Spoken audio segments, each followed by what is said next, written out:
Sometimes I feel like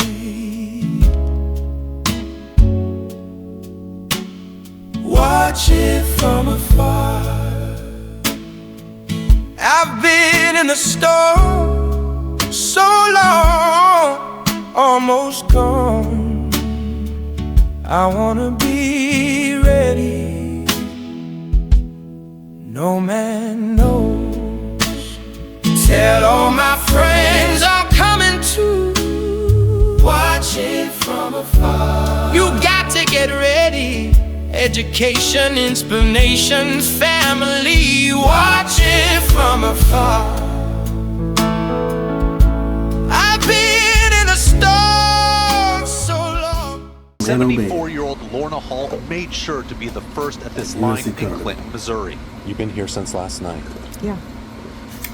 It's that important to get. Where is it? Where is it going? And I don't keep the car running. I can't afford the gas, so I have a sleeping bag to stay warm. It's going down. And it's taking you with it. Simple as that. Simple as that. Are we making changes slow? Because all change is slow. You know? Now, there is some things you can do fast. But will they turn the economy around? No. You know, I know, and everybody else we know, no. But if we stop this goddamn war for Israel, that would start something, you know?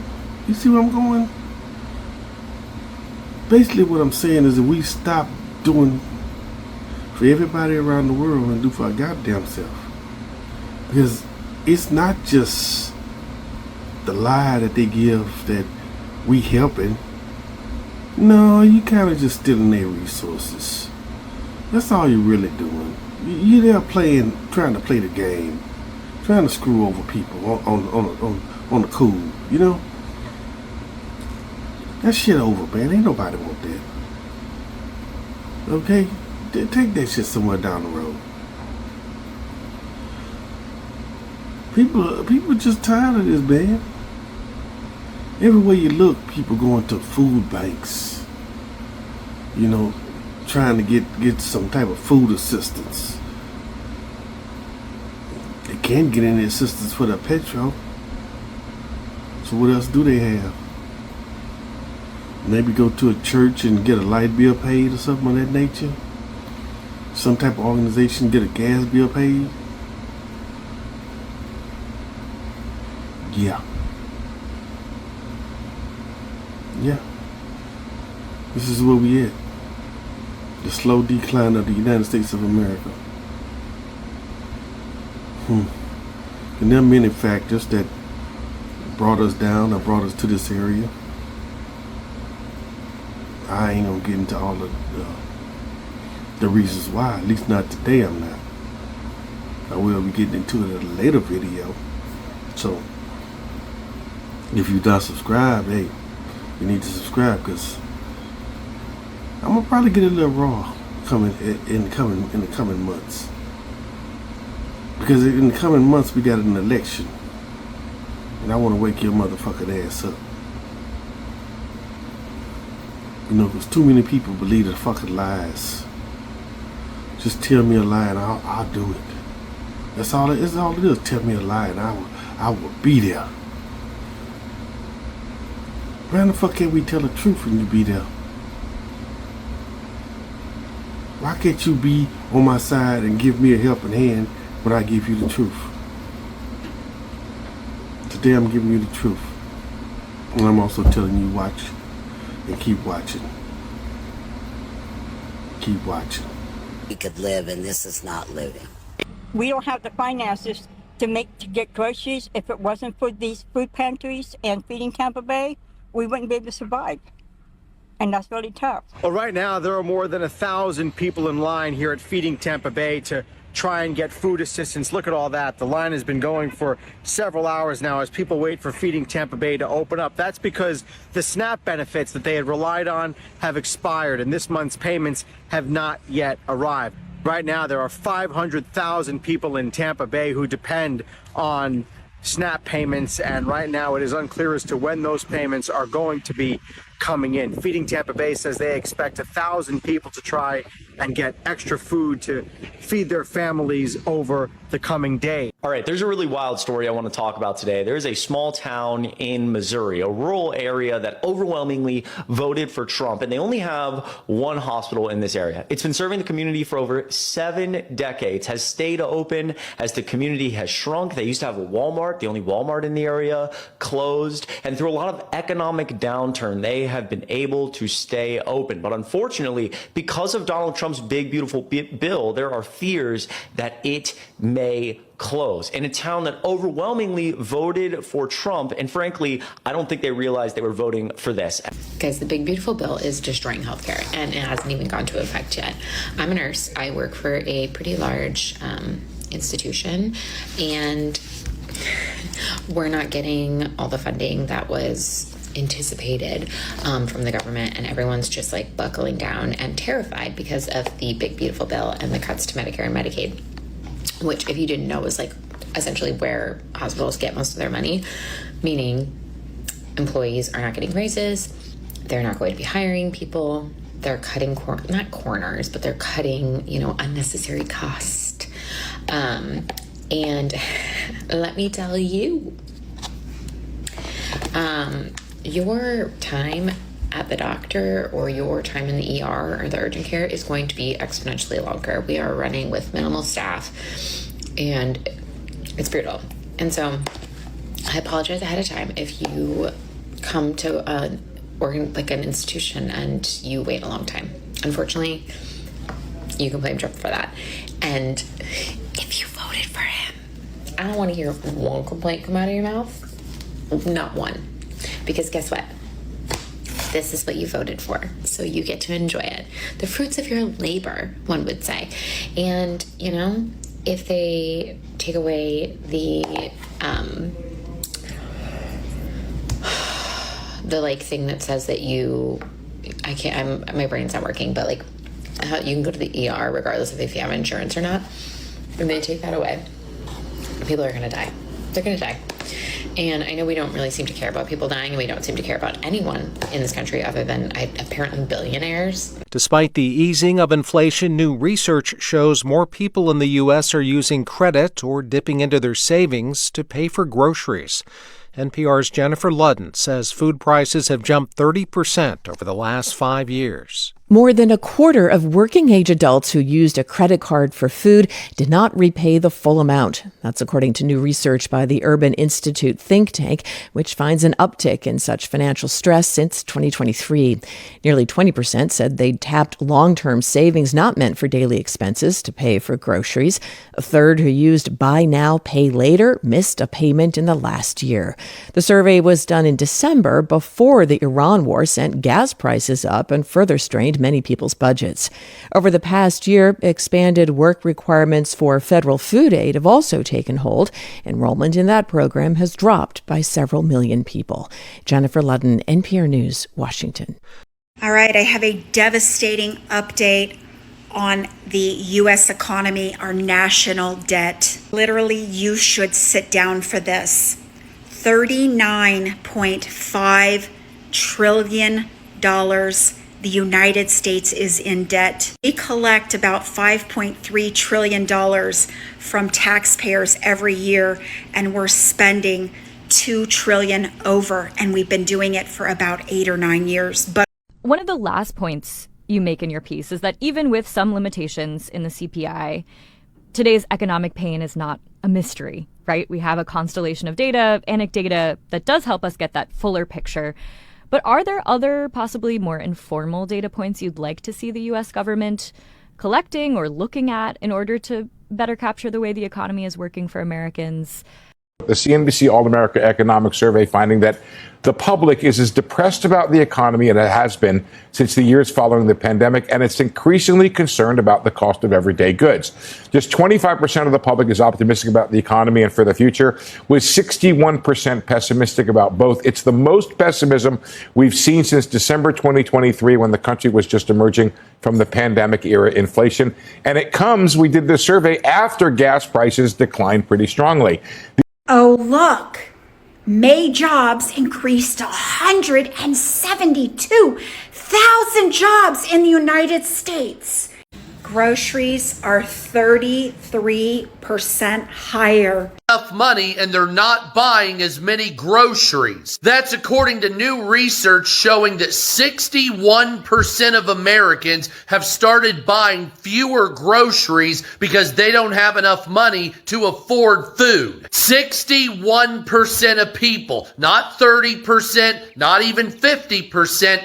61% of Americans have started reducing the amount of food they're purchasing and reducing the amount of meals they eat because they simply cannot afford the food. Now, this is in the most economically prosperous nation in the world. But while our people are suffering their asses off, the stock market continues to grow to record numbers. Once again, like I've said before, this shows the extreme wealth gap that's growing here in the United States.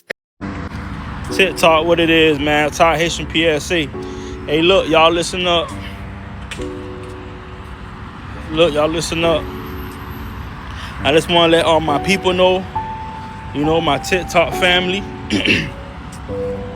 we are going into a real difficult time in America, in the U.S. economy. Y'all know we're currently at war. And,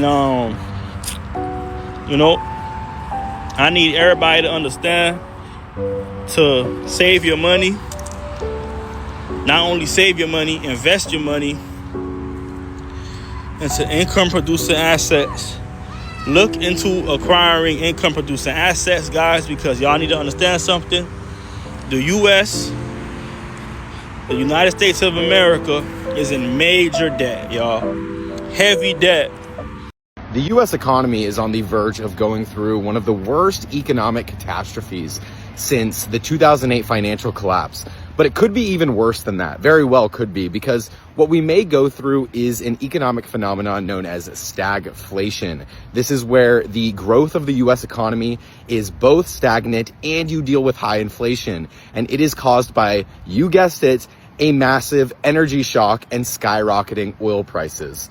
In fact, if you take a look at a threshold indicator of 6 out of 6 times where skyrocketing oil prices have led to a recession, we have already passed that threshold, a threshold that has predicted 6 out of 6 recessions. And the U.S. economy has already been entirely held up by things like AI data centers, and I think healthcare is like the one other industry we've seen growth in. The chair of the Fed, Jerome Powell, has already said we've virtually added no jobs in the U.S. economy for the last year. And then sure enough, inflation has had its highest monthly jump since 2022, when the economy was still recovering after COVID. And the worst part is this was all self-inflicted. Through a war of choice, oil prices are skyrocketing. You have to go back to 1967 to see this big of a monthly jump in gas prices. The world economy saw extraordinary levels of inflation after COVID, largely as a result of supply shocks. But at least we had a growing economy. At least. The question is this: why do people think the economy is so bad right now? So inflation right now? It's horrible, actually. Inflation right now? 2026 is the year that we're in right now. So within 1 year and a half,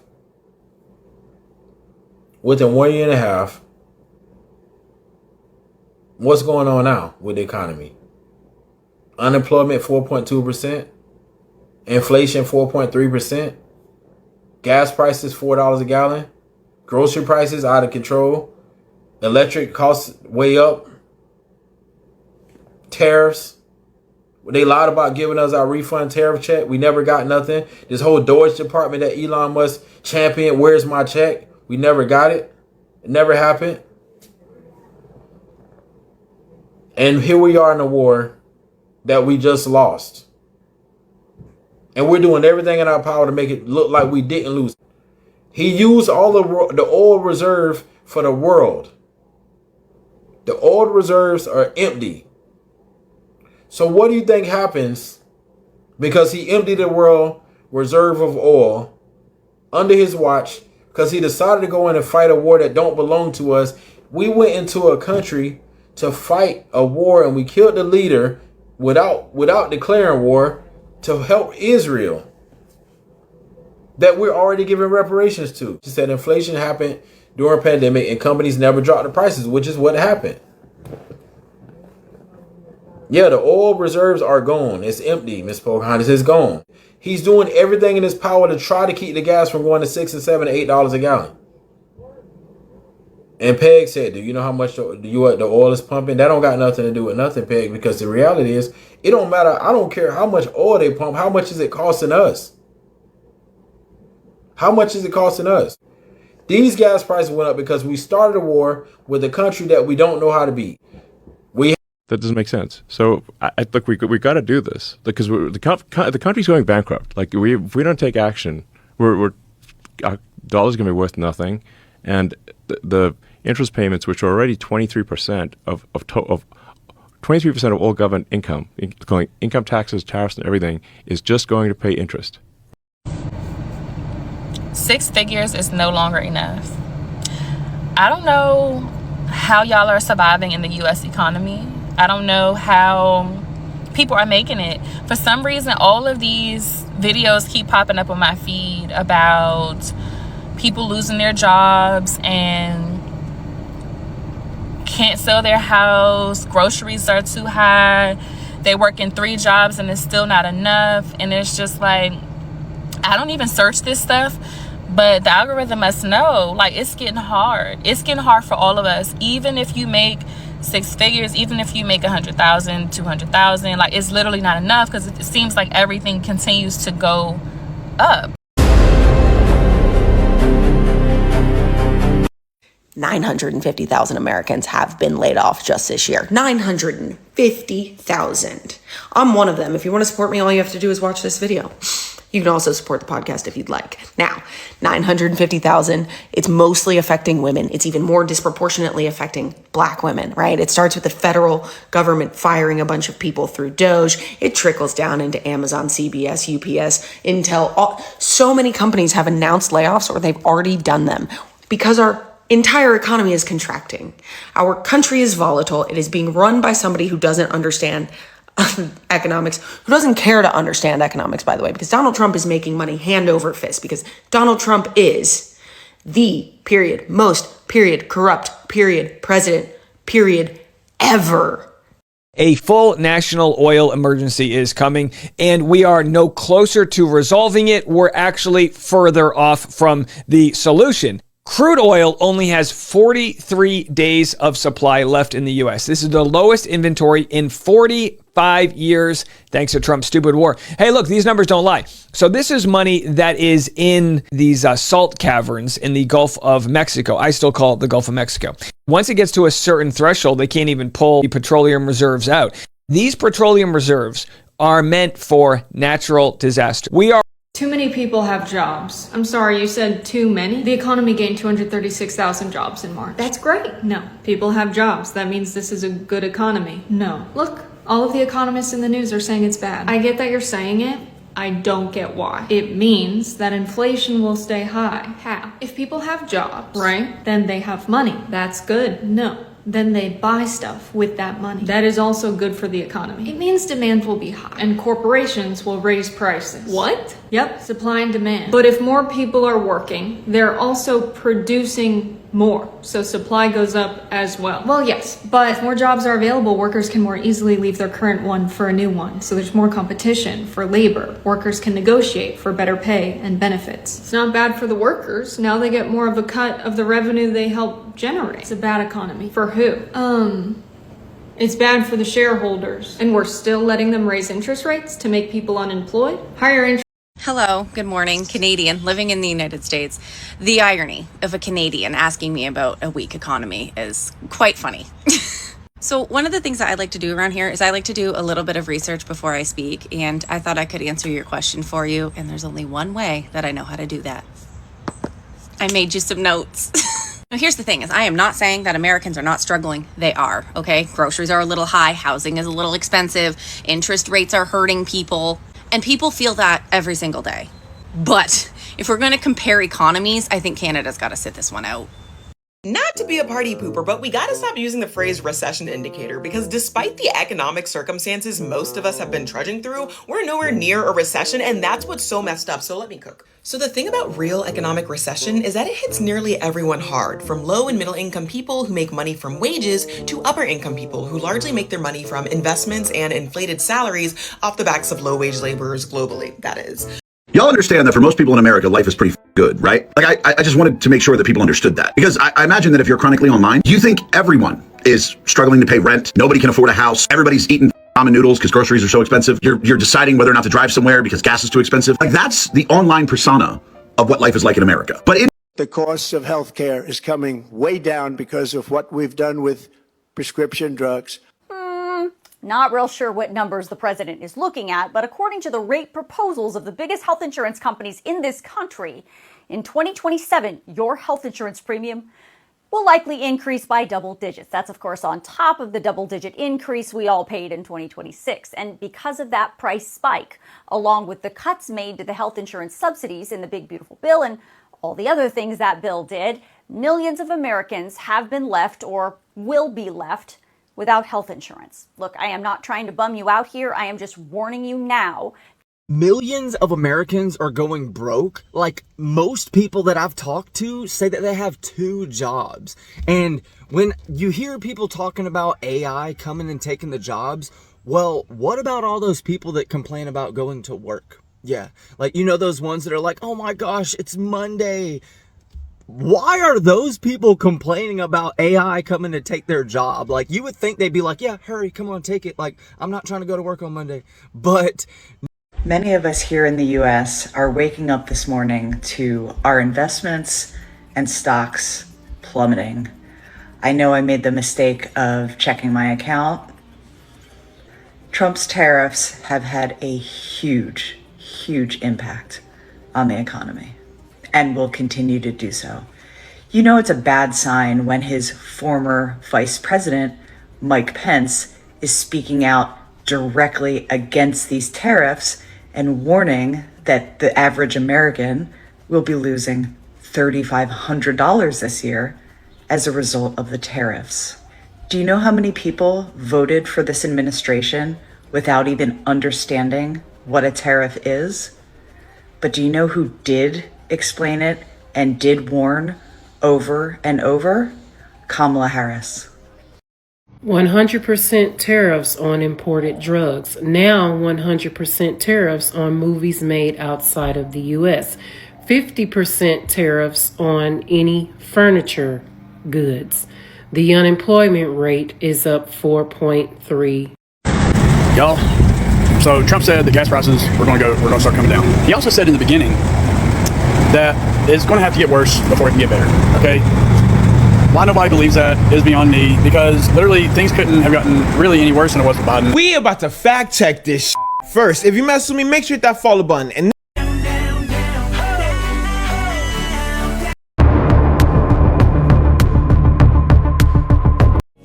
And where do we